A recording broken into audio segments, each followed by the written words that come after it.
Welcome to Lesson 4 on first declension noun gender. So far we've learned about cases, the noun declensions. Last time we learned how to find a stem, which is the part of the noun that doesn't change.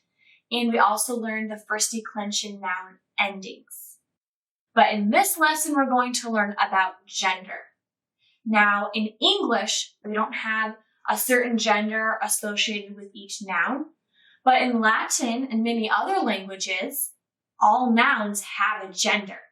And that is just assigned to that noun. And it helps with adjective agreement and other things in the sentence structure.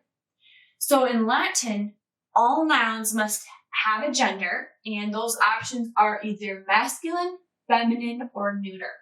So every noun that you encounter in Latin will have one of those three genders.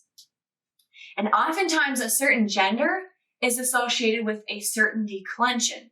So when you learn a declension and you learn those noun endings, oftentimes there's a gender that goes with that. And that helps you learn the gender and the endings. So for first declension, all first declension nouns are feminine. Okay? First declension nouns are feminine unless they name a male person. If they name a male person, they are going to be masculine.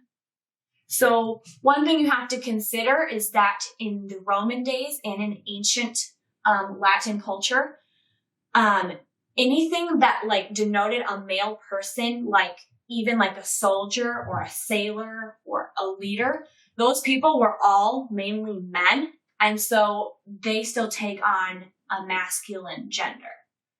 Nowadays, they may be male or female, but with our Latin study, those are going to be masculine. So if you look at your list of vocabulary words, are there any words that name a male person? Or at least would name a male person in those ancient days? Nauta. Nauta, for the word sailor, sailors were usually men, and so the word nauta is masculine. So that is the only exception from our vocab list. All the other words are feminine, okay? So just remember, first declension nouns are feminine unless they name a male person.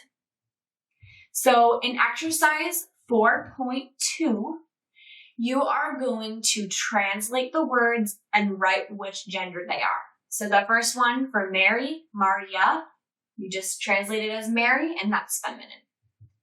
For exercise 4.3, the first one is already done in your book. And so our sentence is about Mary, which is nominative, the subject. And in is a preposition, so our province is object of the preposition, so that's ablative. And you'll see in your book that the nominative ending, nominative singular ending, because there's only one Mary, is Maria.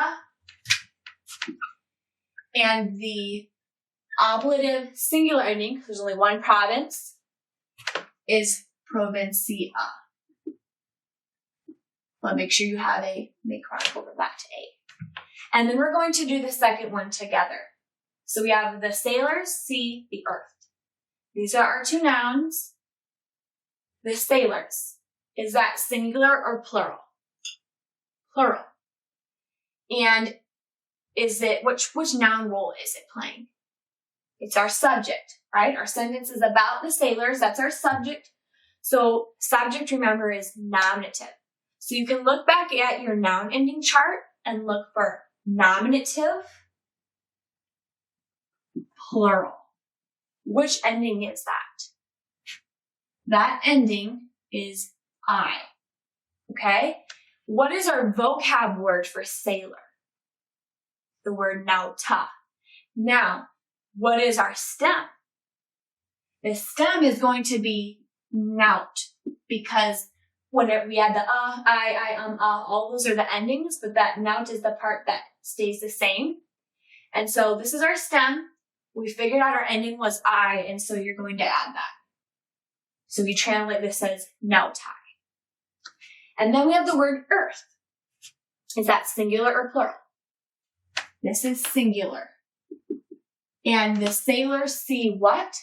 the earth. This is our direct object, which we call accusative.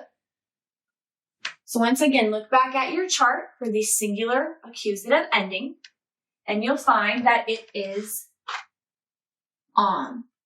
Okay? And what is your vocab word for the word earth? It is terra. Now, once again, we have to find the stem. So our stem is going to be the ter, because otherwise the I, those are all of our endings.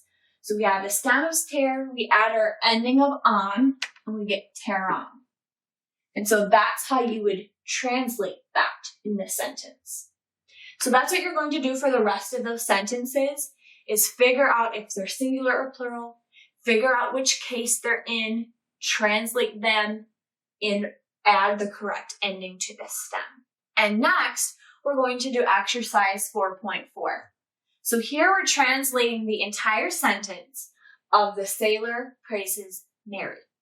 Now, in the book, they'll give you the word laudat, meaning he or she praises. So we have the sailor praises Mary. We know our verb, laudat, means he or she praises. And one thing you haven't learned yet, but you'll learn later on, is that verbs usually go at the end of sentences. So if you translate this and put the verb in the middle, that's okay. But usually you start with the verb and you put that at the end of the sentence. Then we have the sailor. That's who our sentence is about. That's the nominative. And is it singular or plural? Singular. So once again, go back to your chart and find the singular nominative form. And the ending is just an A. And you know that the word for sailor is nauta.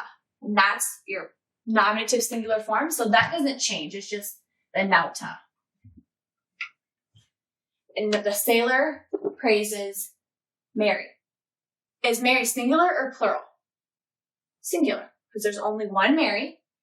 And which noun role is it playing? The direct object. It's who the sailor is praising, and we call that accusative.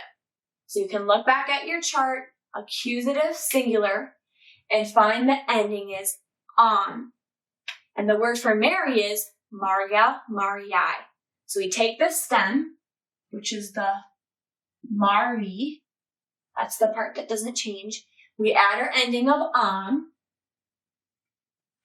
and then you translated your sentence. So nauta, Mariam, laudat. And once again, if your verb is in the middle, that's okay. You'll learn later on more about verbs, but this would be the correct way to write it.